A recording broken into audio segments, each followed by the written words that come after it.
I swear the news just gets better and better with what some of these companies are doing, of course, at the bequest of the US government pushing for all of their employees and, of course, their patrons to get vaccinated. It says Delta Airlines to impose a $200 monthly surcharge for unvaccinated employees and they're adding a testing requirement. It says airlines will add surcharge for unvaccinated employees enrolled in their healthcare. So I guess if you take whatever healthcare package that they offer you, then that package that they're utilizing will charge you an additional 200. So just find your own package.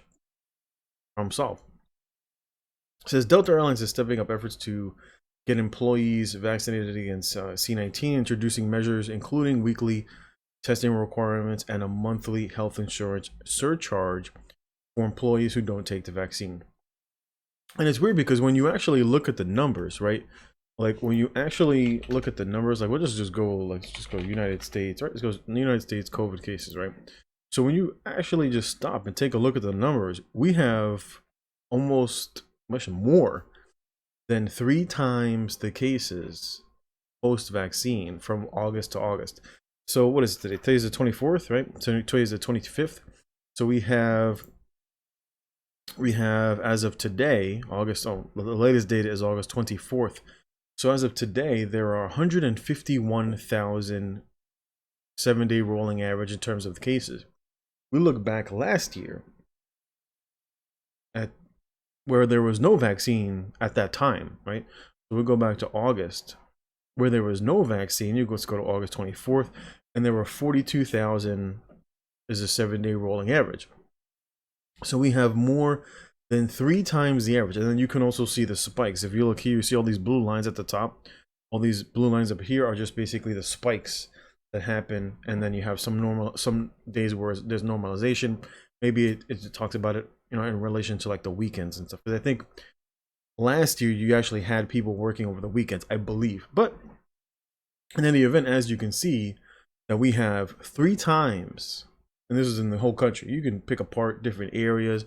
Some places will be more or less. You can see over here on the map where basically the huge spikes are. Of course, everybody loves to talk about Florida, but of course, no one talks about California, or these other places. Everybody talks about Texas, but as you can see, there's some cases here in New York and some of these other states, of course. Very, very highly politicized, all politics. But of course, the normies would have you imagine that just like in all the blue states, there's like absolutely nothing going on, and everything is because of the red states. But when you actually look at the vaccine rates, it's like over 50%, I believe, in the country. So you have over a 50% vaccination rate within the United States, and you have more cases post-vaccine, right? You have more cases post-vaccine, and then of course, when you look at the deaths of as well are creeping up. So I believe it was yesterday where I posted that video where you had these, the doctors from the FDA. There was 91% efficacy, and of course I wanted you to hear with your own ears from those doctors about what efficacy means to them, because it can mean whatever, they can just use flowery words and well, we know what efficacy means to you, but that isn't really what efficacy means in terms of the science, which is why I wanted you to hear their conference call, which they directly state what the 91% efficacy means, which is that you will not contract COVID. Now, of course, for the normies, according to the Pfizer CEO, he was like, well, we're not sure if it's gonna stop you from contracting or spreading, we're not sure. And then of course, but the doctors who approved the use of the medication, of that vaccine, stated no, you're not gonna get sick. So you see like the comparison between what the Pfizer CEO said and then what the doctors said, that you will not contract COVID. It's a 91% chance of reducing your risk of contracting COVID. But when you look at the deaths have not improved either. In fact, the deaths have actually gone up, surprisingly. So the 7-day rolling average as of the 24th is 1116. But you look back here, you look just a year ago, it was 964. So that is over like a 10-15% increase in deaths post-vaccine. How odd. How odd. Moving forward, so it's just so weird to see all these different companies. And of course, they're not doing it based off of the science. It's just based off of the government pressuring all these different companies. Obviously, the airlines are huge beneficiaries of bailouts. So they're not going to bite the hand that bails them out every time, right? So they're going to do whatever it is that the government says. And of course, this is what you see with the utilization of fascism. All those people that were out there chanting, last year, right, about fascism, and I was like, well, where are you now? Where are you now when you see stuff like this? So the article moves forward. It says the airlines move comes amid a growing pressure on companies to mandate the vaccine for employees, particularly now that the FDA this week gave full approval for the use of the COVID vaccine. And of course, who was the one that is pushing for these companies? Who is the one that is pressuring these countries? Well, it's the US government. Is it because it works? I don't know. You tell me. And so at the very least, yeah, that's one of the reasons why I said for people who are making this argument, or we're going to go back to the article over here, for those who are making the argument that I know some of you have been taking a wait and see approach or waiting for full FDA approval. And this is a pointless argument to have made. Let me see if I can pull this up over here. This was one of the most recent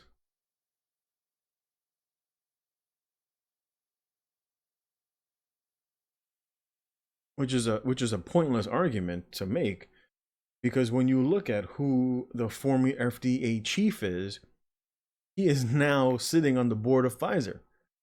So it was like making that argument. Well, I'm not going to take it because it's not FDA approved.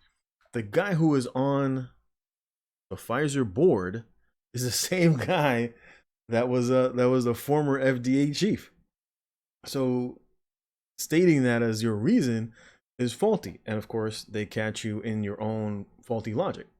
Right, it says, of course, Delta chief executive Ed Bastian wrote to employees on Wednesday. He says, with this week's announcement that the FDA has granted full approval for the Pfizer vaccine, the time for you to get vaccinated is now. For all you idiots out there that were saying, oh, I'm not taking it because it's not approved by the FDA. Who the fuck cares if it's approved by the FDA? It's the same guy that's on the Pfizer board is the same guy that's on the FDA. And it was on the FDA chief. It makes no sense to make that argument, because there's a conflict of interest, and that's why you don't go based off of all this silliness about whether it's approved or not. You go by the efficacy. This is what they state, and then you just show me efficacy, right? Show me efficacy. I see more cases now than before. So where's the efficacy? I see more deaths now than I do before. Where is the efficacy? So those are the arguments that you make. You make the argument based off of the data, not based off of, or you could have just made the statement that I said. When people say, well, why don't you take it? It's FDA approved. Then you say the same guy that's on the FDA is the same guy that's on the board of Pfizer. That's why there's no point, right? There's no point in making that statement. It's the same fucking guy.